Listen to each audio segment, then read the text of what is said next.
Hi there, this is Abin here and welcome back once again.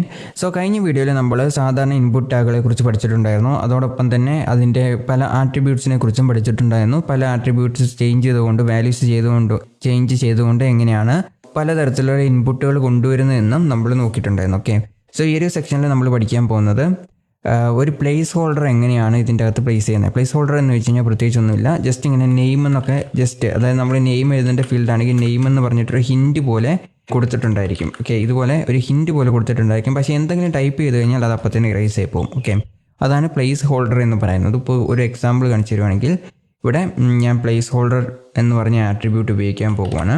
Okay, place holder എന്ന് വന്നിട്ടുണ്ട്. ഇതിൻ്റെ അകത്ത് name എന്ന് കൊടുക്കാൻ പോവാണ്. ഓക്കെ, ഇപ്പോൾ നിങ്ങൾക്കിവിടെ നോക്കിയാൽ കാണാൻ സാധിക്കും നെയിം എന്ന് പറഞ്ഞൊരു ഹിൻറ്റ് ഇവിടെ കൊടുത്തിട്ടുണ്ട്. എന്തെങ്കിലും ടൈപ്പ് ചെയ്യാൻ തുടങ്ങുമ്പോൾ തന്നെ അത് ഇറേസ് ആയി പോയിട്ടുണ്ട്. ഓക്കെ, ഇൻ കേസ് ഇതിനോടൊപ്പം തന്നെ എനിക്ക് പറയാനുള്ള മറ്റൊരു കാര്യം, എല്ലാ എഡിറ്റേഴ്സും അതായത് എല്ലാ നമ്മുടെ ബ്രൗസേഴ്സും ഇതുപോലെ പ്ലേസ് ഹോൾഡേഴ്സ് സപ്പോർട്ട് ചെയ്യത്തില്ല. ചില ബ്രൗസറുകളിൽ ഞാൻ നോട്ട് ചെയ്തിട്ടുണ്ട്, ചില ബ്രൗസറിൽ നമ്മൾ പ്ലേസ് ഹോൾഡർ എന്ന് പറഞ്ഞ് നെയിം എന്ന് പറഞ്ഞ് കൊടുത്തു കഴിഞ്ഞാലും പ്ലേസ് ഹോൾഡർ വരത്തില്ല. ഓക്കെ, അത് ബ്രൗസറിൻ്റെ ഇഷ്യൂ ആണ്, നമ്മുടെ കോഡിൻ്റെ പ്രശ്നമല്ല.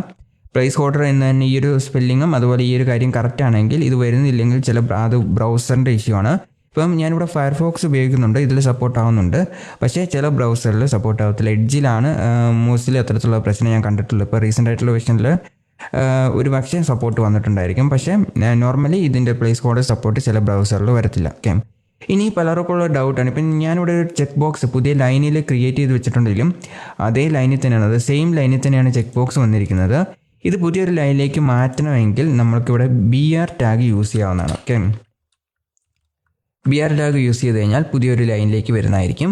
ഇനി അതല്ല നമുക്ക് സ്റ്റൈലിംഗ് കൊടുക്കുകയാണെങ്കിൽ CSS വെച്ചും ഇതുപോലെ ന്യൂ ലൈൻസിൽ ക്രിയേറ്റ് ചെയ്യാൻ പറ്റുന്നതാണ്. ഓക്കെ, പക്ഷേ CSS നമ്മളിവിടെ HTML മാത്രമേ പഠിക്കുന്നുള്ളൂ. HTML എന്ന് പറഞ്ഞൊരു സിംഗിൾ ടാഗ് മാത്രം ഉപയോഗിച്ചുകൊണ്ട് നമുക്കത് പോസിബിൾ ആകും, കുറച്ചും കൂടെ എളുപ്പമായിരിക്കും. ഓക്കെ, ഇനി അടുത്തതായിട്ട് നമ്മളിവിടെ ചെക്ക് ബോക്സ് കൊടുത്തിട്ടുണ്ട്. നമ്മൾ പല സോഫ്റ്റ്വെയർ ഇൻസ്റ്റാൾ ചെയ്യാൻ പോകുമ്പോൾ അല്ലെങ്കിൽ ഈ പുതിയ അക്കൗണ്ടൊക്കെ ക്രിയേറ്റ് ചെയ്യാൻ പോകുമ്പം ആക്സെപ്റ്റ് ടേംസ് ആൻഡ് കണ്ടീഷൻ എന്ന് പറഞ്ഞ് ഈ ചെക്ക് ബോക്സിൻ്റെ അടുത്ത് എഴുതി വെച്ചിട്ടുണ്ടായിരിക്കും. ഓക്കെ, അതെങ്ങനെയാണ് ക്രിയേറ്റ് ചെയ്യുന്നത്? ഇപ്പോൾ ഉദാഹരണത്തിന് നമ്മളിവിടെ P ടാഗ് യൂസ് ചെയ്തിട്ട് എന്തെങ്കിലും എഴുതി കഴിഞ്ഞാൽ അത് ഒരു ന്യൂ ലൈനിലായിരിക്കും വരുന്നത്.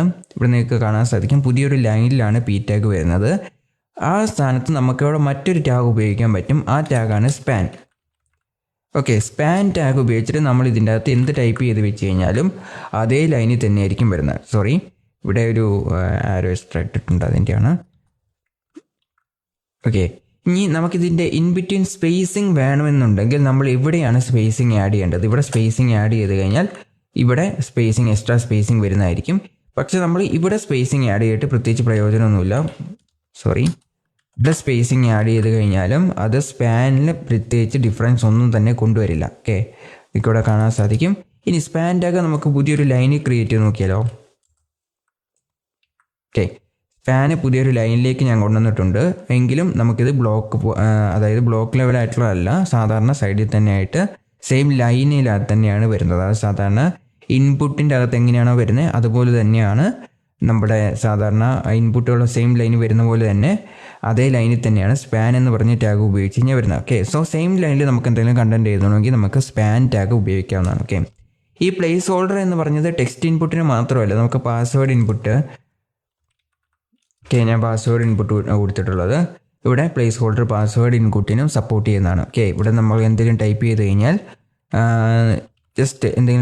കഴിഞ്ഞാൽ നമുക്ക് ഒരു പാസ്വേഡ് ഇൻപുട്ട് അതുപോലെ വരുന്നതായിരിക്കും. ഓക്കെ, പക്ഷേ ഒന്നും ഇല്ലെങ്കിൽ അവിടെ നെയിം എന്ന് പറഞ്ഞാൽ ഇല്ലെങ്കിൽ പാസ്വേഡ് എന്ന് പറയുമ്പോൾ ഇവിടെ എന്ത് കൊടുക്കുന്നു അതായിരിക്കും അവിടെ കണ്ടന്റ് ആയിട്ട് വരുന്നത്. ഓക്കെ, നമ്മുടെ ഇൻപുട്ടിൽ ചെക്ക് ബോക്സ്, റേഡിയോ ബട്ടൺ പോലത്തെ ഇൻപുട്ടുകൾക്ക് വാല്യൂ എന്നൊരു ആട്രിബ്യൂട്ടും കൂടി ഉണ്ട്. വാല്യൂ ആട്രിബ്യൂട്ട് എന്തിനാണ് യൂസ് ചെയ്യുന്നതെന്ന് വെച്ച് കഴിഞ്ഞാൽ ഇപ്പം ഞാനിവിടെ വാല്യൂ കൊടുക്കുവാണ്. വാല്യൂ കൊടുത്തിട്ട് ഇവിടെ മെയിൽ എന്ന് പറഞ്ഞ് കൊടുക്കുവാണ്. ഓക്കെ, അതുപോലെ തന്നെ ഒരു ഇൻപുട്ടും കൂടെ ഞാൻ ജസ്റ്റ് കോപ്പി. ഓക്കെ, എന്നിട്ട് ഇവിടെ ഫീമെയിൽ എന്ന് പറഞ്ഞു കൊടുക്കുകയാണ്. ഓക്കെ, ഫീമെയിൽ എന്ന് പറഞ്ഞ് കൊടുത്തിട്ടുണ്ട്. ഇപ്പം നമുക്ക് 2 ചെക്ക് ബോക്സ് ഞാൻ ഇവിടെ ക്രിയേറ്റ് ചെയ്തിട്ടുണ്ട്, മെയിൽ ആൻഡ് ഫീമെയിൽ എന്ന് പറഞ്ഞിട്ട്. പക്ഷേ നമ്മൾ ഇവിടെ എന്തെങ്കിലും ഒരു കണ്ടന്റ് ഈ ഒരു വാല്യൂ ആട്രിബ്യൂട്ട് മെയിനായിട്ട് എപ്പോഴാണ് യൂസ് ആകുന്നതെന്ന് വെച്ച് കഴിഞ്ഞാൽ ജാവാസ്ക്രിപ്റ്റ് ഒക്കെ വെച്ചിട്ട് ഇതിൻ്റെ വാല്യൂസ്, അതായത് ഇതിൻ്റെ വാല്യൂസ് കറണ്ട് വാല്യൂ എന്താണോ അത് കിട്ടാൻ വേണ്ടിയിട്ടാണ്. ഓക്കെ, എന്ന് വെച്ച് കഴിഞ്ഞാൽ ഇവിടെ നമ്മൾ മെയിലോ ഫീമെയിലോ, അതായത് ഇവിടെ എന്തെങ്കിലും ടെക്സ്റ്റ് എഴുതി കഴിഞ്ഞാൽ അത് എന്താണ് ഇവിടെ അടുത്തായിട്ട് വരും. ഓക്കെ, ഈ ഒരു ചെക്ക് ബോക്സിൻ്റെ നമുക്ക് യൂസറിന് കാണാൻ പറ്റുന്ന വാല്യൂ ഇതാണ്. നമുക്കിതുപോലെ യൂസറിന് ഇവിടെ കാണാൻ പറ്റും. അതുപോലെ നമുക്കിവിടെ സ്പാൻ ടാഗ് ഉപയോഗിക്കാവുന്നതാണ്. പക്ഷേ ഈ ടാഗിൻ്റെ അകത്തുള്ള കണ്ടന്റ് എന്ന് പറഞ്ഞാൽ പ്രോഗ്രാമിക്കലി നമുക്ക് റീഡ് ചെയ്തെടുക്കാൻ പറ്റുന്നതാണ്. പക്ഷേ അതിൻ്റെ വാല്യൂ കുറച്ചും കൂടെ പെട്ടെന്ന് കിട്ടാനായിട്ട് എളുപ്പത്തിന് വേണ്ടിയിട്ടാണ് ഈ വാല്യൂ എന്ന് പറഞ്ഞൊരു ആട്രിബ്യൂട്ട് നമ്മൾ യൂസ് ചെയ്യുന്നത്. ഓക്കെ, വാല്യൂ ആട്രിബ്യൂട്ടിൻ്റെ യൂസസ് ജാവാസ്ക്രിപ്റ്റിനെ കുറിച്ച് പഠിപ്പിക്കുമ്പോൾ കുറേ കൂടെ ഡീറ്റെയിൽ ആയിട്ട് നമ്മൾ പഠിക്കുന്നതായിരിക്കും. കാരണം വെറുതെ വാല്യൂ ഇങ്ങനെ വെച്ചിട്ട് നമ്മൾ HTML പ്രത്യേകിച്ച് യൂസ് ഒന്നുമില്ല. അതായത് എന്താണ് ഈ ഒരു ചെക്ക് ബോക്സ് ചെക്ക് ചെയ്തിട്ടുണ്ടെങ്കിൽ, ഇപ്പം ഞാൻ ഈ ഒരു ചെക്ക് ബോക്സ് ചെക്ക് ചെയ്തിട്ടുണ്ടെങ്കിൽ ഇതിൽ മെയിൽ എന്നാണ് കൊടുത്തിരിക്കുന്നത്. അപ്പം മെയിൽ എന്നാണ് നമ്മുടെ അതിൻ്റെ വാല്യൂ. ഇവിടെ മെയിൽ എന്ന് കൊടുത്തു കഴിഞ്ഞാൽ ഓക്കെ, ഇവിടെ ഞാൻ ജസ്റ്റ് ഈ സ്പാൻ റിമൂവ് ചെയ്യണം. ഓക്കെ, ഇവിടെ ഫീമെയിൽ നമുക്ക് കൊടുക്കാം. ഓക്കെ, ഇപ്പം മെയിൽ ഫീമെയിൽ എന്ന് കൊടുത്തിട്ടുണ്ട്. അപ്പം ഇതിൻ്റെ വാല്യൂ ഞാനിവിടെ ചെക്ക് ചെയ്തിട്ടുണ്ട്. ഞാൻ മെയിലാണ് ചെക്ക് ചെയ്യുന്നതെങ്കിലും ഒരു കമ്പ്യൂട്ടറിന് അത് മനസ്സിലാവണമെങ്കിൽ ഈ വാല്യൂ എന്ന് പറഞ്ഞ ആട്രിബ്യൂട്ടിൽ എന്ത് വാല്യൂ ആണ് കൊടുത്തിരിക്കുന്നത് അത് വെച്ചിട്ടാണ് കമ്പ്യൂട്ടർ അത് മനസ്സിലാക്കുന്നത്. ഓക്കെ, ഞാൻ ഇവിടെ മാറ്റി കൊടുത്തിട്ടുണ്ടെങ്കിൽ മെയിലാണ് ചെക്ക് ചെയ്തിരിക്കുന്നതെങ്കിൽ ഫീമെയിൽ എന്നായിരിക്കും അത് എടുക്കുക. ഓക്കെ, സോ ഇപ്പോൾ ഉദാഹരണത്തിന് ഞാനിവിടെ മെയിലിൻ്റെ സ്ഥാനത്ത് അതായത് യൂസറിന് കാണാൻ പറ്റുന്നിടത്ത് മെയിൽ എന്ന് എഴുതി വെച്ചിട്ട്, ഓക്കെ, അതായത് ഇവിടെ മെയിൽ എന്ന് എഴുതി വെച്ചിട്ട് ഇവിടെ ഫീമെയിൽ എന്ന് കൊടുത്തു കഴിഞ്ഞാൽ കമ്പ്യൂട്ടർ അത് ഫീമെയിൽ ആയിട്ട് എടുക്കത്തുള്ളൂ. ഓക്കെ, അതുപോലെ തന്നെ ഇവിടെ മെയിൽ എന്ന് കൊടുത്തു കഴിഞ്ഞാൽ എന്ത് ചെയ്യും, അത് ഫീമെയിലാണ് ഇവിടെ കൊടുത്തിരിക്കുന്നതെങ്കിലും സിസ്റ്റം അത് മെയിലായിട്ട് എടുക്കത്തുള്ളൂ. അതായത് ചുരുക്കി പറഞ്ഞു കഴിഞ്ഞാൽ വാല്യൂയുടെ എന്ത് വാല്യൂ ആണോ ഇരിക്കുന്നത് ആ ഒരു വാല്യൂ അനുസരിച്ചാണ്, അത് വാല്യൂവിൽ എന്ത് ആണ് നമ്മൾ കൊടുത്തിരിക്കുന്നത് അതനുസരിച്ചായിരിക്കും കമ്പ്യൂട്ടർ അത് സിസ്റ്റത്തിനുള്ളിലേക്ക് അതിൻ്റെ ഇൻപുട്ട് എടുക്കുന്നത്. ഓക്കെ, ഇത് യൂസറിന് കാണാൻ വേണ്ടി മാത്രം വെച്ചിരിക്കുന്നതാണ്. യൂസറിന് മനസ്സിലാവും, അതായത് ആരാണ് ഉപയോഗിക്കുന്നത് അവർക്ക് മനസ്സിലാകാൻ വേണ്ടിയിട്ടും ഈ വാല്യൂയുടെ അകത്ത് കൊടുത്തിരിക്കുന്ന സാധനം സിസ്റ്റത്തിന് മനസ്സിലാകാൻ വേണ്ടിയിട്ടും. ഓക്കെ, സോ നമ്മൾ ജാവാസ്ക്രിപ്റ്റിനെ കുറിച്ച് പഠിക്കുമ്പം അതിനെക്കുറിച്ച് ഡീറ്റെയിൽഡ് ആയിട്ട് പഠിക്കുന്നതായിരിക്കും. ഇനി നമുക്ക് നമ്പർ ഇൻപുട്ടുകളെ കുറിച്ച് നമ്മൾ നേരത്തെ പഠിച്ചിട്ടുണ്ടായിരുന്നു. നമ്പർ ഇൻപുട്ടുകൾ നമുക്ക് ഇതുപോലെ വാല്യൂസ് കൊടുക്കാൻ പറ്റും. നമ്പർ ഇൻപുട്ടിന് വാല്യൂ കൊടുക്കാൻ പറ്റും. അതുപോലെ തന്നെ മിനിമം ആൻഡ് മാക്സിമം നമുക്ക് കൊടുക്കാൻ പറ്റും. ഓക്കെ, അതും മോസ്റ്റ്ലി സിസ്റ്റത്തിൽ ചില ബ്രൗസറിൽ, ഇപ്പോൾ ഉദാഹരണത്തിന് ഞാനിവിടെ നമ്പർ ഇൻപുട്ട് കൊടുക്കുവാണ്. ഓക്കെ, നമ്പർ ഇൻപുട്ട് കൊടുത്തിട്ടുണ്ടെങ്കിലും ചിലതിൽ പ്ലേസ് ഹോൾഡർ കൊടുത്തു കഴിഞ്ഞാൽ ഇതുപോലെ വരും. അതുപോലെ നമുക്ക് മിനിമം വാല്യൂ മാക്സിമം വാല്യൂം സെറ്റ് ചെയ്യാൻ പറ്റും. അതായത് ഓക്കെ, ഞാനിവിടെ മിനിമം വാല്യൂ എന്ന് പറഞ്ഞിട്ട് ഒരു 5 എന്ന് പറഞ്ഞ് കൊടുക്കുവാണ്. അതുപോലെ തന്നെ മാക്സിമം വാല്യൂ എന്ന് കൊടുത്തിട്ട് മാക്സ് എന്ന് പറഞ്ഞ് ടൈപ്പ് ചെയ്തിട്ട് ഒരു 10 എന്ന് പറഞ്ഞ് കൊടുക്കുവാണ്. ഓക്കെ, എന്നിട്ട് നമ്മളിവിടെ ജസ്റ്റ് ഇതിൽ ക്ലിക്ക് ചെയ്ത് കഴിഞ്ഞാൽ ആദ്യം 5-ൽ നിന്നാണ് കൗണ്ട് ചെയ്ത് തുടങ്ങുന്നത്. നമുക്കിവിടെ കാണാൻ സാധിക്കും. അത് പിന്നെ മുകളിലേക്ക് പോയി കഴിഞ്ഞാൽ 6, 7, 8 എന്ന് പറഞ്ഞ് മുകളിലേക്ക് പോകുന്ന കാണാൻ സാധിക്കും. പിന്നീട് എത്ര ക്ലിക്ക് ചെയ്ത് കഴിഞ്ഞാലും അത് മുകളിലേക്ക് പോകത്തില്ല. അപ്പം സാധാരണ നമ്മൾ മിനിമം ഇപ്പോൾ ഇനിയിവിടെ ഞാൻ 20 എന്ന് പറഞ്ഞ് കൊടുക്കുവാണെങ്കിൽ അത് വീണ്ടും ഫർദർ മുകളിലേക്ക് നമുക്ക് കൊണ്ടുപോകാൻ സാധിക്കും. ഓക്കെ, അത് ഒരു ലിമിറ്റ് സെറ്റ് ചെയ്യാനായിട്ടാണ് 5 to 10 ഇതുണ്ടോ. ഇപ്പോൾ ഇത് മുകളിലേക്ക് പോകുന്നുണ്ട്, 20 വരെ വന്നിട്ടുണ്ട്. പിന്നീട് ഞാനിവിടെ എത്ര ക്ലിക്ക് ചെയ്താലും മുകളിലേക്ക് പോകത്തില്ല. അതിൻ്റെ 21 എന്ന് പറഞ്ഞ നമ്പറിലേക്ക് എടുക്കത്തില്ല.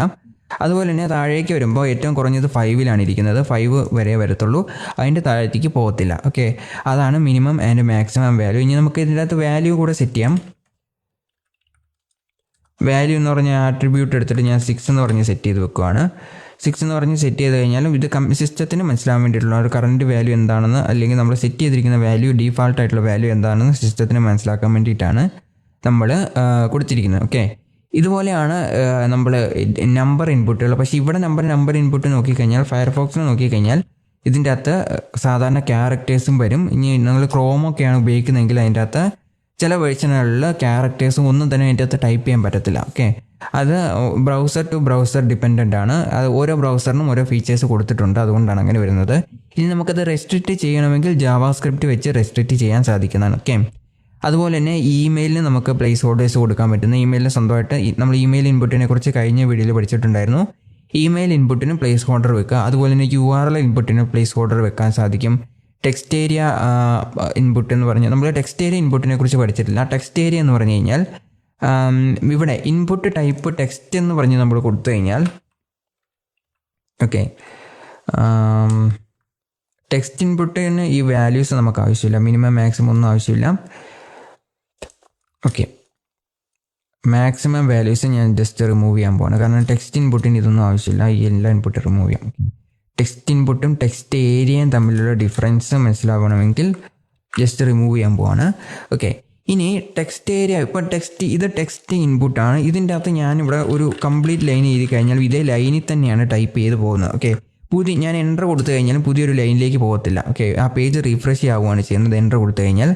പക്ഷേ ടെക്സ്റ്റ് ഏരിയ ഒരു ഇൻപുട്ടുണ്ട്. ടെക്സ്റ്റ് ഏരിയ എന്ന് പറഞ്ഞാൽ മൾട്ടിപ്പിൾ ലൈനായിട്ട് എഴുതുന്ന കാര്യങ്ങളാണ് ടെക്സ്റ്റ് ഏരിയ എന്ന് പറയുന്നത്. ഉദാഹരണത്തിന് യൂട്യൂബിൽ നമ്മൾ കമൻസ് ഒക്കെ എഴുതുന്നതെന്ന് പറഞ്ഞാൽ ടെക്സ്റ്റ് ഏരിയയാണ്. ഫേസ്ബുക്കിൽ, ട്വിറ്ററിലെല്ലാം കമൻസ് എഴുതാനായിട്ട് ഉപയോഗിക്കുന്നത് ഈ പറയുന്ന ടെക്സ്റ്റ് ഏരിയ ഇൻപുട്ടാണ്. ഇനിയിപ്പോൾ നമ്മൾ വാട്സാപ്പിൽ നോക്കുവാണെങ്കിൽ അതിൻ്റെ അകത്ത് ഇതുപോലൊരു ടെക്സ്റ്റ് ബോക്സ് ആയിരിക്കും കാണിച്ചിരിക്കുന്നത്. പക്ഷേ ആക്ച്വലി അത് ടെക്സ്റ്റ് ഏരിയ ആണ്. കാരണം നമുക്ക് മൾട്ടിപ്പിൾ ലൈൻസ് പോസിബിൾ ആണ്. ഓക്കെ, അപ്പം ടെക്സ്റ്റ് ഏരിയയ്ക്ക് വേണ്ടിയിട്ട് ടെക്സ്റ്റ് ഏരിയ എന്ന് പറഞ്ഞൊരു ടാഗാണ് എഴുതാൻ പോകുന്നത്. ഈ ടാഗ് നമ്മൾ ക്ലോസ് ചെയ്യേണ്ട ഒരു ടാഗാണ്. ഓക്കെ, നോക്കിക്കഴിഞ്ഞാൽ നമുക്കൊരു ടെക്സ്റ്റ് ഏരിയ വന്നിട്ടുണ്ട്. ഇതുപോലെ നമുക്ക് വലുതാക്കാനും പറ്റും, ചെറുതാക്കാനും പറ്റും. ഓക്കെ, ഇതുപോലെ ഇതിൻ്റെ അകത്ത് നമുക്ക് മൾട്ടിപ്പിൾ ലൈൻസ് എഴുതാൻ സാധിക്കും. ഇതാണ് ടെക്സ്റ്റ് ഏരിയയുടെ ഫീച്ചർ എന്ന് പറഞ്ഞു കഴിഞ്ഞാൽ നമുക്ക് എത്ര ലൈൻസ് വേണമെങ്കിലും ഇതിൻ്റെ അകത്ത് എഴുതാൻ സാധിക്കും. ഓക്കെ, സോ ടെക്സ്റ്റ് ബോക്സ് എന്ന് പറഞ്ഞു കഴിഞ്ഞാൽ സിംഗിൾ ലൈൻ മാത്രമേ ഉണ്ടാവത്തുള്ളൂ. ടെക്സ്റ്റ് ഏരിയ എന്ന് പറഞ്ഞു കഴിഞ്ഞാൽ മൾട്ടിപ്പിൾ ലൈൻസ് ഉണ്ടായിരിക്കും. ഓക്കെ, ഇതും ഒരു ഇൻ്റർവ്യൂ ക്വസ്റ്റ്യൻ ആണ്. ടെക്സ്റ്റ് ഏരിയയും ടെക്സ്റ്റ് ബോക്സും തമ്മിലുള്ള ഡിഫറൻസ് എന്താണെന്ന് ചോദിക്കും. ഓക്കെ, ഇനി ഇതിന് വേണ്ടിയിട്ട് ടെക്സ്റ്റ് ഏരിയയ്ക്ക് വേണമെങ്കിൽ നമുക്ക് നെയിം എന്ന് പറഞ്ഞേക്കാം. നെയിം ഇപ്പോൾ തൽക്കാലം നമുക്ക് ആവശ്യം വരുന്നില്ല. അതുപോലെ തന്നെ ഇതിൻ്റെ അകത്ത് പ്ലേസ് ഹോൾഡേഴ്സ് എന്ന് കൊടുക്കാൻ പറ്റുന്നതാണ്. നമ്മൾ ടെക്സ്റ്റ് ബോക്സ് ചെയ്യുന്ന പോലെ പ്ലേസ് ഹോൾഡർ എന്ന് വിളിച്ചിട്ട് മെസ്സേജ്. ഓക്കെ, മെസ്സേജ് എന്ന് പറഞ്ഞൊരു പ്ലേസ് ഹോൾഡർ ഇതിൻ്റെ അകത്ത് കൊടുത്തിട്ടുണ്ട്. ഞാൻ നേരത്തെ പറഞ്ഞ പോലെ ടെക്സ്റ്റ് ഏരിയ ആണെങ്കിൽ ടെക്സ്റ്റ് ബോക്സ് ആണെങ്കിൽ ചില ബ്രൗസറിൽ പ്ലേസ് ഹോൾഡേഴ്സ് സപ്പോർട്ട് ചെയ്തില്ല. ഇനി നമുക്ക് ഇതിൻ്റെ അകത്ത് റോസ് ആൻഡ് കോളംസ് കൊടുക്കാൻ പറ്റും. ഇപ്പോൾ ഉദാഹരണത്തിന് ഞാൻ റോസ് എന്ന് പറഞ്ഞിട്ട് 2 കൊടുക്കുവാണ്. എന്നിട്ട് ഇവിടെ ഓക്കെ, ഇവിടെ എന്തെങ്കിലും ടൈപ്പ് ചെയ്യാൻ പോകണം. റോസ് എന്ന് പറഞ്ഞാൽ നമുക്ക് 2 റോസ് മാത്രമേ ഇവിടെ അലൗഡ് ആയിട്ടുള്ളൂ.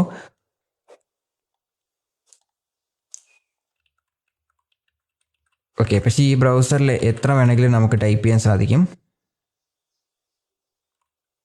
ഇതിൻ്റെ സൈസ് അനുസരിച്ച് ഇത് മാറിക്കൊണ്ടിരിക്കും. ഓക്കെ, ഇത് നിങ്ങളങ്ങനെ റീസൈസ് ചെയ്യുന്നതിനനുസരിച്ച് നമ്മൾ കണ്ടൻറ്റ് ഓട്ടോമാറ്റിക്കായിട്ട് റീസെറ്റ് ആയിക്കൊണ്ടിരിക്കും.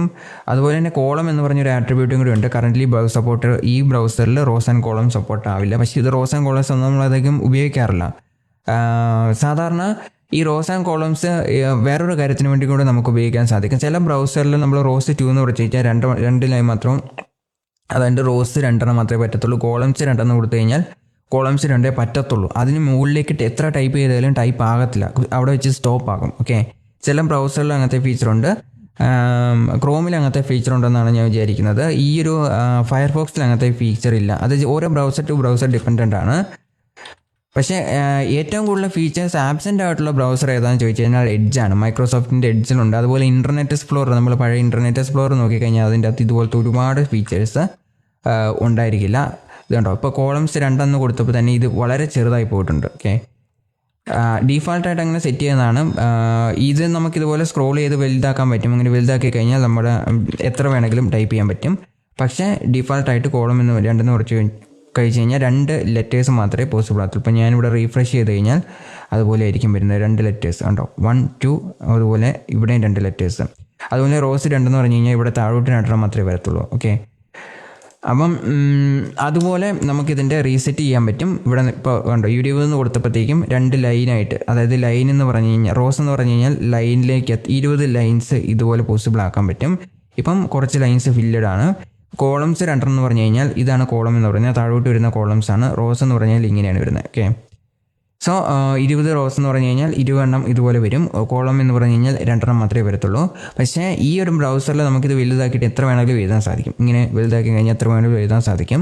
ചില ബ്രൗസറുകൾ വലുതാക്കി കഴിഞ്ഞാലും നമുക്ക് ആൾട്ടർ ചെയ്യാൻ പറ്റത്തില്ല. ഓക്കെ, ഇനി ഇത് വേറൊരു കാര്യത്തിന് വേണ്ടി കൂടി ചെക്ക് ചെയ്യാൻ പറ്റും. അതായത് യൂസർ കൊടുത്തിരിക്കുന്ന ഇൻപുട്ടിൽ 2 റോസും 2 കോളംസോ ഉള്ളോ എന്ന് ചെക്ക് ചെയ്യാൻ പറ്റും. അതിൽ കൂടുതലുണ്ടെങ്കിൽ നമുക്ക് ജാവാസ്ക്രിപ്റ്റ് വെച്ച് എന്തെങ്കിലും എറർ മെസ്സേജോ അങ്ങനെ എന്തെങ്കിലുമൊക്കെ കാര്യങ്ങൾ നമുക്ക് കൊടുക്കാൻ പറ്റും. ഓക്കെ, സോ ടെക്സ്റ്റ് ഏരിയയും ടെക്സ്റ്റ് ബോക്സും തമ്മിലുള്ള ഡിഫറൻസ് വളരെ ഇമ്പോർട്ടൻ്റ് ആണ്. ഒട്ടുമിക്ക എല്ലാ ഇൻപുട്ടുകളിലും ഒട്ടുമിക്ക എല്ലാ ഇൻ്റർവ്യൂസിലും ചോദിക്കുന്ന ചോദ്യമാണ് ടെക്സ്റ്റ് ഏരിയയും ടെക്സ്റ്റ് ബോക്സും തമ്മിലുള്ള ഡിഫറൻസ് എന്താണ്. ഓക്കെ, ഇനി കഴിഞ്ഞ വീഡിയോയിൽ നമ്മൾ വേറൊരു ഇൻപുട്ടിനെ കുറിച്ച് പഠിച്ചിട്ടുണ്ടായിരുന്നു. അതാണ് റേഞ്ച് ഇൻപുട്ട് എന്ന് പറയുന്നത്.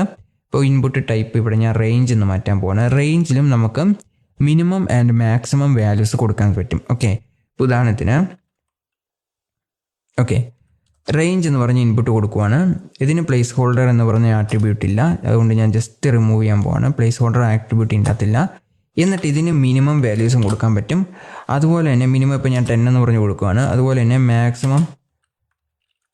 മാക്സിമം വാല്യൂസ് 19 എന്ന് പറഞ്ഞ് കൊടുക്കുവാണ്. ഓക്കെ, ഇപ്പം നമുക്കൊരു റേഞ്ച് ഇൻപുട്ട് ഇവിടെ വന്നിട്ടുണ്ട്. മിനിമം വാല്യൂ 10 എന്ന് പറഞ്ഞ് ഇവിടെ കൊടുത്ത മാക്സിമം വാല്യൂ 19. അപ്പോൾ 10 to 19 ഇത് ആക്ച്വലി ഇൻപുട്ട് എടുക്കുന്നത്. പക്ഷേ ചില ബ്രൗസറിൽ 10ൻ്റെ അപ്പുറത്തേക്ക്, അതായത് ഇവിടം വരെ വന്നിട്ട് പിന്നെ അങ്ങോട്ട് പോകാൻ പറ്റാതിരിക്കും. ഓക്കെ, അതുപോലെ തന്നെ ഇവിടെയും ഇവിടം വരെ വന്നിട്ട് പിന്നെ അങ്ങോട്ട് പോകാൻ പറ്റാതിരിക്കും. കാരണം 90 വരെ നമുക്ക് സെലക്ട് ചെയ്യാൻ പറ്റത്തുള്ളൂ, അതിൻ്റെ അപ്പുറത്തേക്ക് സെലക്ട് ചെയ്യാൻ പറ്റത്തില്ല. ഓക്കെ, അപ്പം അങ്ങനെ മിനിമം വാല്യൂ മാക്സിമം വാല്യൂ നമുക്ക് ഇതിൻ്റെ അകത്ത് സെറ്റ് ചെയ്യാൻ പറ്റും. ചില ബ്രൗസറിൽ മാത്രമേ ഉള്ളൂ. ഈ ബ്രൗസറിൽ അങ്ങനത്തെ ഒരു ഫീച്ചർ ഇല്ല. ഓക്കെ, അത് ബ്രൗസർ ടു ബ്രൗസർ ഡിപ്പെൻഡ് ആണ്. ഇൻപുട്ടുകളുടെ ഏറ്റവും വലിയ പ്രത്യേകത ഇതാണ്. പ്രത്യേകത എന്ന് പറയാൻ പറ്റത്തില്ല, ഡ്രോബാക്ക് ആണ് ആക്ച്വലി ഇത്. ഓരോ ബ്രൗസറിലും റെസ്പോണ്ട് ചെയ്യുന്ന രീതി എന്ന് പറഞ്ഞാൽ എൻ്റെ ഡിഫറെൻ്റ് ആയിരിക്കും. ഓക്കെ, ഇനി എല്ലാ ബ്രൗസറിനും യൂണിവേഴ്സലായിട്ട് നമുക്ക് കൊടുക്കണമെങ്കിൽ നമ്മൾ തന്നെ അതിൻ്റേത് കണ്ടോ ഈ ഒരു കാര്യം നമ്മൾ ഇതിനടക്കം സ്റ്റൈൽ ചെയ്യണം ഇൻപുട്ട്. ഓക്കെ, ഇൻപുട്ടുകൾ എങ്ങനെയാണ് സ്റ്റൈൽ ചെയ്യുന്നതെന്ന് CSS സെക്ഷനിൽ നമ്മൾ പഠിക്കുന്നതായിരിക്കും. ഇനി ഇതിനു വേണ്ടി ഒരു കറൻറ്റ് വാല്യൂം കൂടെ നമുക്ക് സെറ്റ് ചെയ്യാൻ പറ്റും. ഓക്കെ, വാല്യൂ സെറ്റ് ചെയ്തിട്ട് ഞാനിവിടെ 20 എന്ന് കൊടുക്കുവാണ്. ഓക്കെ, കറൻറ്റ് വാല്യൂ സാധാരണ ബ്രൗസറുകളിൽ കൊടുത്തു കഴിഞ്ഞാൽ 20 എന്ന് പറഞ്ഞ് കൊടുത്തു കഴിഞ്ഞാൽ ഏകദേശം ഇവിടെ വന്നിരിക്കും. ഇപ്പം ഞാനിവിടെ 0 to 100 നമുക്ക് കൊടുക്കാം. 0. ഓക്കെ, ഇവിടെ 19 എന്ന് മാറ്റി ഞാൻ 100 എന്ന് കൊടുക്കുകയാണ്. ഓക്കെ, 0 to 100 കൊടുത്തു വെച്ചാൽ ഓക്കെ, ഇപ്പം നമുക്ക് കറക്റ്റായിട്ട് വന്നിട്ടുണ്ട്. 0 to 100 എന്ന് കൊടുത്തു കഴിഞ്ഞാൽ ഇവിടെ ഒരു 20% ആയിട്ട് നിൽക്കുന്നുണ്ട്. ഓക്കെ, ഡിഫറൻസ് ഒന്നുമില്ല, അതേപോലെ തന്നെയാണ് ഇരിക്കുന്നത്. അപ്പോൾ വാല്യൂ ഒന്ന് ഡിഫാൾട്ടായിട്ട് വാല്യൂ കൊടുത്തു കഴിഞ്ഞാൽ ആ വാല്യൂവിലാണ് ആക്ച്വലി വന്നിരിക്കേണ്ടത്. പക്ഷേ ആ ഒരു ഫീച്ചർ ഈ ബ്രൗസറിൽ സപ്പോർട്ട് ചെയ്യത്തില്ല. ഓക്കെ, എനിവേ ചില ഇൻപുട്ടുകൾക്ക് ഒരുപാട് ഇൻപുട്ടുകൾക്കും ഇതുപോലെ ഉണ്ട്. ഇനി നമുക്ക് മന്ത് ഇൻപുട്ടുകളെ കുറിച്ച് നമ്മൾ പഠിച്ചിട്ടുണ്ടായിരുന്നു. അതിൻ്റെ അകത്ത് നമുക്ക് നോർമലായിട്ട് മന്ത് സെലക്ട് ചെയ്യാം. പിന്നെ വീക്ക് ഇൻപുട്ട്, അതുപോലെ ഡേറ്റ് ഓഫ് ബർത്ത് ഒക്കെ കൊടുക്കാനായിട്ടാണ് ഈ പറയുന്ന നമ്മൾ ഇയർ ഇൻപുട്ട്, ഡേ ഇൻപുട്ടൊക്കെ യൂസ് ചെയ്യുന്നത്. ഓക്കെ, അതുപോലെ നമുക്ക് കളർ എന്ന് പറഞ്ഞ ഇൻപുട്ടുണ്ട്. കളേഴ്സ് പിക്ക് ചെയ്യാനായിട്ടുള്ള ഇൻപുട്ടാണ്. ഓക്കെ, ഇതിൻ്റെ താഴെ ഒരു കളർ ഇൻപുട്ടും കൂടെ ക്രിയേറ്റ് ചെയ്യാം.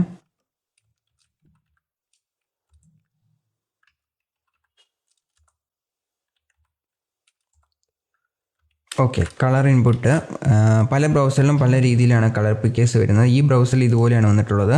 ഇതിൽ സെലക്ട് ചെയ്ത് കഴിഞ്ഞാൽ, ഇതിൽ ക്ലിക്ക് ചെയ്ത് കഴിഞ്ഞാൽ നമുക്ക് ഏത് കളർ വേണമെങ്കിലും ചൂസ് ചെയ്യാം. ഇൻ ബിറ്റ്വീൻ ഏത് കളർ വേണമെങ്കിലും ആ ഒരു കളർ ഇവിടെ വന്നിട്ടുണ്ട്. ഓക്കെ, സോ കളർ ഇൻപുട്ടൊക്കെ യൂഷ്വലി വെബ് ആപ്ലിക്കേഷനുകളാണ് ഉപയോഗിക്കാറ്. സാധാരണ ഇൻപുട്ടുകളിലൊന്നും കളർ ഇൻപുട്ട് അങ്ങനെ വരാറില്ല. ഓക്കെ, ഇനി നമ്മൾ ഫോംസിൻ്റെ അകത്ത് വേറൊരു ഇൻപുട്ടും കൂടിയുണ്ട്. റീസെറ്റ് എന്ന് പറഞ്ഞൊരു ഇൻപുട്ടുണ്ട്. ഓക്കെ, ഞാൻ ഇൻപുട്ട് കൊടുക്കുവാണ്. ഇൻപുട്ട് എന്ന് പറഞ്ഞിട്ട് ടൈപ്പ് റീസെറ്റ്. ഓക്കെ, റീസെറ്റ് എന്ന് പറഞ്ഞ ഇൻപുട്ട് എന്തിനാണ് യൂസ് ചെയ്യുന്നതെന്ന് വെച്ച് കഴിഞ്ഞാൽ ഇത് ആക്ച്വലി ഒരു ബട്ടണാണ്. നമ്മൾ കൊടുത്തിരിക്കുന്ന കാര്യങ്ങളെല്ലാം റീസെറ്റ് ചെയ്യാനായിട്ട്, അതായത് ഫോമിൻ്റെ അകത്ത് കൊടുത്തിരിക്കുന്ന എല്ലാ കാര്യങ്ങളും റീസെറ്റ് ചെയ്യാനായിട്ടാണ് നമ്മൾ ഇത്തരത്തിലുള്ള ഒരു ഇൻപുട്ട് യൂസ് ചെയ്യുന്നത്. ഇപ്പം ഞാനിവിടെ ഒരു കളർ ചൂസ് ചെയ്തിട്ട് ഓക്കെ എന്ന് പറഞ്ഞ് കൊടുത്തിട്ടുണ്ട്. എന്നിട്ട് റീസെറ്റ് ബട്ടൺ ക്ലിക്ക് ചെയ്ത് കഴിഞ്ഞാൽ ഇവിടെ നിങ്ങൾക്ക് ഇപ്പോൾ കാണാൻ സാധിക്കും. ഇവിടെ മിനിമം വാല്യൂ മാക്സിമം വാല്യൂ എല്ലാം കറൻ്റ്ലി ഏത് വാല്യൂ ആണോ വന്നിരിക്കുന്നത് അതിലേക്ക് വന്നിട്ടുണ്ട്. ഓക്കെ, ഇവിടെ ഞാൻ വേറൊരു വാല്യൂ കൊടുത്തിട്ട് വീണ്ടും റീസെറ്റ് എന്ന് പറഞ്ഞ് കൊടുക്കുമ്പം ആ ഒരു കറൻറ്റ് വാല്യൂസിൽ വന്നിരിപ്പുണ്ട്. ഓക്കെ, സോ അത് മിനിമം വാല്യൂ സാധാരണ ബ്രൗസർ ലോഡ് ചെയ്യുമ്പോൾ തന്നെ ഇതുപോലെ വന്നിരിക്കേണ്ടതാണ്. ഇതെന്താ പ്രശ്നം എന്ന് വെച്ച് കഴിഞ്ഞാൽ ഞാൻ നേരത്തെ സെലക്ട് ചെയ്ത സ്റ്റേറ്റ്, അതായത് ഈ ഒരു പേജിൽ കറൻ്റ്ലി സെലക്ട് ചെയ്ത് വെച്ചിരിക്കുന്ന സ്റ്റേറ്റ് ആ ബ്രൗസർ സേവ് ചെയ്യുന്നുണ്ട്. ഓക്കെ, അതുകൊണ്ട് ഞാനിത് സെലക്ട് ചെയ്തിട്ടുള്ളത് കൊണ്ട് തന്നെ അത് വീണ്ടും ചേഞ്ച് ആയി കഴിഞ്ഞാൽ വീണ്ടും റീഫ്രഷ് ചെയ്ത് കഴിഞ്ഞാലും ആ സ്റ്റേറ്റിലേക്ക് തന്നെയാണ്. ഇപ്പോൾ ഞാൻ ഇവിടെയാണ് വെച്ചിട്ടുണ്ടെങ്കിൽ ഇത് ബ്രൗസർ ഇവിടെ സേവ് ചെയ്ത് കഴിഞ്ഞു. ഈ യൂസർ ഈ സെക്ഷനിൽ അല്ലെങ്കിൽ ഈ ഒരു പേജിൽ ഇവിടെയാണ് ഈ ഒരു സ്റ്റീക്ക് ബാർ അല്ലെങ്കിൽ റേഞ്ച് ഇൻപുട്ടിൻ്റെ ഇത് കൊണ്ട് വെച്ചിരിക്കുന്നതെന്ന് സേവ് ചെയ്തിട്ടുണ്ട്. പിന്നെ റീഫ്രഷ് ചെയ്ത് കഴിഞ്ഞാലും അതേ സ്ഥലത്ത് തന്നെ കൊണ്ട് വെക്കത്തുള്ളൂ. ഓക്കെ, പക്ഷേ റീസെറ്റ് കൊടുത്തു കഴിഞ്ഞാൽ ഫോമിൻ്റെ അകത്തുള്ള കാര്യങ്ങളെല്ലാം റീസെറ്റ് ചെയ്യും. ഇതിൻ്റെ പുറത്ത് ഇപ്പം ഞാനൊരു കളർ ഇൻപുട്ട് ഒന്നും കൂടെ ക്രിയേറ്റ് ചെയ്യാം. ഓക്കെ, ഇതിൻ്റെ താഴെ ഒരു കളർ ഇൻപുട്ടും കൂടെ ഞാൻ ക്രിയേറ്റ് ചെയ്തിട്ടുണ്ട്, സേവ് ചെയ്യുന്നുണ്ട്. ഓക്കെ, ഇവിടെ നമുക്ക് ഒരു കളർ ഇൻപുട്ട് വന്നിട്ടുണ്ട്. എന്നിട്ട് നമുക്ക് ജസ്റ്റ് റീസെറ്റ് ബട്ടൺ ഒന്ന് ക്ലിക്ക് ചെയ്ത് നോക്കാം. ഓക്കെ, റീസെറ്റ് കൊടുക്കുകയാണ്. ഇത് ഫോമിൻ്റെ പുറത്ത് വെച്ചിരിക്കുന്ന ഇൻപുട്ട്, അതായത് ഫോം എന്ന് പറഞ്ഞ ടാഗ് ഇവിടെയാണ് സ്റ്റാർട്ട് ചെയ്യുന്നത്, ഇവിടെ സ്റ്റാർട്ട് ചെയ്യും, ഇവിടെ എൻഡ് ചെയ്യും. ഓക്കെ, അതിൻ്റെ അകത്തുള്ള കാര്യങ്ങൾ മാത്രമേ റീസെറ്റ് ചെയ്യത്തുള്ളൂ. അതിൻ്റെ പുറത്ത് എന്ത് കൊടുത്താലും റീസെറ്റ് ചെയ്യത്തില്ല. ഓക്കെ, ഇത് വെബ്സൈറ്റിൻ്റെ ഒരു ഡൈനാമിക് ബിഹേവിയറാണ്. അതായത് പേജ് റീലോഡ് ചെയ്യാതെ തന്നെ ഇതിൻ്റെ അകത്തുള്ള കണ്ടൻസ് ചേഞ്ച് ആവുന്നു. ഓക്കെ, അത് ഡൈനാമിക് ആയിട്ടുള്ളൊരു ബിഹേവിയറാണ് ഇതെന്ന് പറയുന്നത്. ഇപ്പം ഞാനിവിടെ റീസെറ്റ് ക്ലിക്ക് ചെയ്ത് കഴിഞ്ഞാൽ ഇത് ബ്ലാക്കിലേക്ക് മാറും. ഓക്കെ, ഇത് ബ്ലാക്കിലേക്ക് മാറിയിട്ടുണ്ട്. ഡീഫോൾട്ടായിട്ട് ഏത് പ്രോപ്പർട്ടിയാണ് കൊടുത്തിട്ടുള്ളത് ആ ഒരു കളർ തന്നെ വന്നിട്ടുണ്ട്. അത് റീസെറ്റ് ഇൻപുട്ടിന് വേണ്ടിയിട്ട്. ഇതുപോലെ തന്നെ സബ്മിറ്റ് ഒരു ഇൻപുട്ടും കൂടിയുണ്ട്. അത് പ്രത്യേകിച്ചൊന്നുമില്ല, സബ്മിറ്റ് കൊറി എന്ന് പറഞ്ഞ് നമ്മൾ ഇന്നലെ കണ്ട അതേ ഇൻപുട്ട് തന്നെയാണ്. ഓക്കെ, പക്ഷേ റീസെറ്റിൻ്റെ പ്രത്യേകത എന്താണ്? ഇവിടെ അതിൻ്റെ ഫോംസിൻ്റെ പുറത്ത് വെച്ചിരിക്കുന്ന കാര്യങ്ങളൊന്നും തന്നെ റീസെറ്റ് ആവത്തില്ല. ഓക്കെ, ഇനി ഇൻപുട്ടുകൾക്ക് നമുക്ക് ലേബിൾസ് കൊടുക്കാൻ സാധിക്കും. ലേബിൾസ് എന്ന് വെച്ച് കഴിഞ്ഞാൽ ഞാനിപ്പോൾ ജസ്റ്റ് ഇതിൻ്റെ അകത്ത് ഒരു ഇൻപുട്ട് ആക്കാൻ പോവാണ്. ഓക്കെ, ഈ ഇൻപുട്ടും ജസ്റ്റ് റിമൂവ് ചെയ്യാൻ പോവാണ്. ലേബിൾസ് എന്തിനാണെന്ന് വെച്ച് കഴിഞ്ഞാൽ നമ്മളൊരു നെയിം, ഇപ്പോൾ ഞാനൊരു ടെക്സ്റ്റ് ഏരിയ ഇൻപുട്ട് ക്രിയേറ്റ് ചെയ്ത് ടെക്സ്റ്റ് ബോക്സ് ഇൻപുട്ട് ക്രിയേറ്റ് ചെയ്യുവാണ്. ടൈപ്പ് ടെക്സ്റ്റ് എന്ന് പറഞ്ഞൊരു ഇൻപുട്ട് ഞാൻ ക്രിയേറ്റ് ചെയ്തിട്ടുണ്ട്. ഇനി ഇതിൻ്റെ അകത്ത് നമുക്ക് ഒരു കണ്ടൻറ്റ് എഴുതണം. ഓക്കെ, ഇല്ലെങ്കിൽ ഇതിനൊരു നെയിം കൊടുക്കണം. എന്തിനു വേണ്ടിയിട്ടാണ് യൂസിനെ കാണിക്കണം. അത്തരത്തിലുള്ള സാഹചര്യങ്ങൾ നമുക്ക് ഒന്നെങ്കിൽ സ്പാൻ ഉപയോഗിച്ച് കഴിഞ്ഞാൽ പ്രോപ്പറായിട്ട് വരണമെന്നില്ല. ഇപ്പം ഞാൻ സ്പാൻ ഇവിടെ കൊടുക്കുവാണ്. എന്നിട്ട് ഇവിടെ എന്തെങ്കിലും എഴുതി കഴിഞ്ഞാൽ അത് അതിന് തൊട്ട് മുമ്പ് വരും. ഇതേ പ്രോപ്പർട്ടി തന്നെ നമുക്ക് ലേബിൾസ് വെച്ചും കൊടുക്കാൻ സാധിക്കും. നോർമലി ഫോമുകളുടെ ഇൻപുട്ടുകൾക്ക് എന്തെങ്കിലും വാല്യൂസ് കൊടുക്കണമെങ്കിൽ നമ്മൾ ലേബിൾസ് ആണ് ഉപയോഗിക്കുന്നത്. ഓക്കെ, ഞാനിവിടെ ലേബിൾ എന്ന് പറഞ്ഞ് കൊടുത്തിട്ടുണ്ട്. എന്നിട്ട് ഈ ലേബിൾസ് ഇതുപോലെ തന്നെ ക്ലോസ് ചെയ്യും ഓപ്പൺ ചെയ്യേണ്ടതാണ്. ഇതിൻ്റെ അകത്താണ് നമ്മൾ ഡാറ്റാസ് കൊടുക്കുന്നത്. ലേബിൾസ് എന്ന് പറഞ്ഞാൽ നെയിം എന്ന് പറഞ്ഞ് കൊടുത്തിട്ടുണ്ട്, സേവ് ചെയ്യുവാണ്. ഇപ്പം ഒരേ ലൈനിൽ തന്നെ ലേബിൾ കൊടുത്തിട്ടുണ്ട്. ഓക്കെ, ഇനി ആക്ച്വലി നമ്മൾ ലേബിൾസ് എന്ന് പറഞ്ഞ് കൊടുത്തിട്ട് ഇതിൻ്റെ അകത്തൊരു ഐ ഡി നമ്മൾ യൂസ് ചെയ്യും. ഇൻപുട്ടിൻ്റെ അകത്ത് ടൈപ്പിൻ്റെ അകത്ത് നമ്മൾ ഒരു ഐ ഡി യൂസ് ചെയ്യും. ഐ ഡി എന്ന് വെച്ച് കഴിഞ്ഞാൽ ജസ്റ്റ് ഐഡൻറ്റിഫിക്കേഷൻ എന്ന് മാത്രമേ ഉള്ളൂ. ഐഡൻറ്റിഫൈ, അതായത് ഈ ഒരു ടാഗിനെ മാത്രം യുണീക്ക് ആയിട്ടിട്ട് ഐഡൻറ്റിഫൈ ചെയ്യാനായിട്ടുള്ളൊരു കാര്യമാണ് ഐ ഡി എന്ന് പറയുന്നത്. ഓക്കെ, ഇനി ഐ ഡിയിൽ ഞാൻ എന്താണ് കൊടുക്കുന്നത്? നെയിം എന്ന് കൊടുക്കുവാണ്. ഐ ഡിയിൽ നിങ്ങൾക്ക് ഇഷ്ടമുള്ള കൊടുക്കാം, ഇത് മാത്രമല്ല. അപ്പം ഐ ഡി എന്ന് പറഞ്ഞാൽ 1 2 3 എന്ന് പറഞ്ഞാൽ കൊടുക്കാം. അതല്ലെങ്കിൽ ABC എന്ന് വേണമെങ്കിൽ കൊടുക്കാം. ഇഷ്ടമുള്ളത് കൊടുക്കാവുന്നതാണ്. ഐ ഡിക്ക് ABC ഇഷ്ടമുള്ള ഐ ഡി കൊടുക്കാവുന്നതാണ്. ഓക്കെ, ഐ ഡീസിന് കുറച്ച് റൂൾസ് ഉണ്ട്, അതിന് നമ്മൾ പിന്നീട് പഠിക്കുന്നതായിരിക്കും. ഓക്കെ, ഐ ഡീസ് ഇപ്പം നിങ്ങൾ ക്യാരക്ടേഴ്സ് മാത്രമേ കൊടുക്കാം, മറ്റു കാര്യങ്ങളൊന്നും കൊടുക്കണ്ട. നമ്പേഴ്സും കാര്യങ്ങളൊന്നും കൊടുക്കാൻ പാടില്ല. നമ്മൾ ക്യാരക്ടേഴ്സ് മാത്രം മതിയായിരിക്കും. ഓക്കെ, ഐ ഡിക്ക് ഐഡൻറ്റിഫിക്കേഷൻസ് ക്രിയേറ്റ് ചെയ്യാനായിട്ടുള്ള കുറച്ച് റൂൾസ് ഉണ്ട്, അത് ഞാൻ പിന്നീട് പഠിപ്പിച്ചു തരാം. ഇപ്പോൾ ജസ്റ്റ് ക്യാരക്ടേഴ്സ് മാത്രം കൊടുക്കാം. ഓക്കെ, സോ ഐ ഡി എന്ന് പറഞ്ഞ് ഞാനിപ്പോൾ ഒരു ലേബിൾ ക്രിയേറ്റ് ചെയ്തിട്ടുണ്ട്. എന്നിട്ട് ഇതിനൊരു ഐ ഡി എന്ന് പറഞ്ഞ് കൊടുത്തിട്ട് ABC എന്ന് പറഞ്ഞ് കൊടുത്തിട്ടുണ്ട്. ഒരു ഇൻപുട്ടും കൂടെ നമുക്ക് ക്രിയേറ്റ് ചെയ്യാം. ഇത് ജസ്റ്റ് ഡ്യൂപ്ലിക്കേറ്റ് ചെയ്യാം. ഓക്കെ, വിഷ്വൽ സ്റ്റുഡിയോ കോഡിൽ നമുക്ക് എന്തെങ്കിലും ഡ്യൂപ്ലിക്കേറ്റ് ഉണ്ടെങ്കിൽ ഏത് ലൈനാണ് ഡ്യൂപ്ലിക്കേറ്റ് ചെയ്യേണ്ടത് അതിൻ്റെ അവസാനം കൊണ്ടുവച്ചിട്ട് നമ്മളിത് കംപ്ലീറ്റ് ആയിട്ട് ഇതുപോലെ സെലക്ട് ചെയ്യേണ്ട ആവശ്യമില്ല. അതിന് പകരം ജസ്റ്റ് കോപ്പി ഒരു കേഴ്സർ അതിൻ്റെ അവസാനം കൊണ്ടുവച്ചിട്ട് ജസ്റ്റ് Ctrl+C എന്ന് അടിച്ചു കഴിഞ്ഞാൽ അത് ഓട്ടോമാറ്റിക്കായിട്ട് കോപ്പി ആവുന്നതായിരിക്കും. ഓക്കെ, അതുപോലെ തന്നെ ഇവിടെ സ്റ്റാർട്ടിങ്ങിൽ നമ്മളൊരു റെഡ് ലൈൻ കാണുന്നുണ്ട്. സാധാരണ ഇറേസ് വരുമ്പോഴാണ് അങ്ങനത്തെ റെഡ് ലൈൻ കൊടുക്കുന്നത്. ഇൻപുട്ടുകളിൽ എന്തോ പ്രശ്നം, ഇത് ആക്ച്വലി എറർ അല്ല, പക്ഷേ ഇൻപുട്ടുകൾ ഇതുപോലത്തെ കാണിക്കുന്നുണ്ട്, നമ്മൾ കാര്യമാക്കണ്ട. ഓക്കെ, കോഡിൻ്റെ ഇഷ്യൂ ആണ്, ഈ ഒരു സോഫ്റ്റ്വെയറിൻ്റെ ഇഷ്യൂ ആണ് അങ്ങനെ വരുന്നത്. ഓക്കെ, എനിവേ ഇപ്പം നമ്മൾ ഒരു ഐ ഡി ക്രിയേറ്റ് ചെയ്യുന്നുണ്ട്. ഇവിടെ CD എന്ന് കൊടുക്കാൻ പോവാണ്. ഓക്കെ, അതുപോലെ തന്നെ ഇവിടെ നമ്മൾ ഇവിടെ ABC എന്ന് തന്നെ ഇരിക്കട്ടെ. എന്നിട്ട് ശേഷം നമ്മൾ ഈ ലേബിൾ ഏതിനുള്ള ലേബിളാണ്. ഇപ്പം നമ്മൾ ജസ്റ്റ് സേവ് ചെയ്ത് കഴിഞ്ഞാൽ ഒരേ ലൈനിൽ തന്നെ കുറേ ഇൻപുട്ടുകൾ ഇങ്ങനെ വന്നിട്ടുണ്ടാകും. ഓക്കെ, ഇവിടെ നിങ്ങൾക്ക് കാണാൻ സാധിക്കും പല ഇൻപുട്ടുകൾ ഇവിടെ വന്നിട്ടുണ്ട്. ഇനി ഇതിൻ്റെ അകത്ത് നമുക്ക് ഓക്കെ, ഈ ഒരു ഇൻപുട്ടുകൾക്ക് വേറൊരു പ്രോപ്പർട്ടിയും കൂടെ ഉണ്ട്. നമ്മളിങ്ങനെ വലുതാക്കുന്നതിനനുസരിച്ച് അത് ഫ്ലോട്ടിങ് ആയിക്കൊണ്ടേയിരിക്കും. അതുകൊണ്ടോ പേജുകൾ ഇങ്ങനെ വലുതാക്കുന്നതിനനുസരിച്ച് അത് ഏത് ലൈനിലാണോ ആ ലൈനിൻ്റെ കാര്യങ്ങൾ റീഅറേഞ്ച് ആയിക്കൊണ്ടിരിക്കും. ഓക്കെ, അത് ഇൻപുട്ടുകളുടെ ഒരു പ്രോപ്പർട്ടിയാണ്. എനിവേ ഇൻപുട്ട് 4 എന്ന് പറഞ്ഞിട്ട് ഞാനിവിടെ ABC എന്ന് പറഞ്ഞിട്ട് ഐ ഡി ആണ് കൊടുക്കാൻ പോകുന്നത്. ഓക്കെ, നമ്മളിവിടെ ഐ ഡി ക്രിയേറ്റ് ചെയ്യുന്നുണ്ട് ABCDE ABC എന്ന് പറഞ്ഞിട്ട്. അതിനുശേഷം നമ്മൾ ഇൻപുട്ട് 4 എന്ന് പറഞ്ഞ് കൊടുക്കുവാണ്.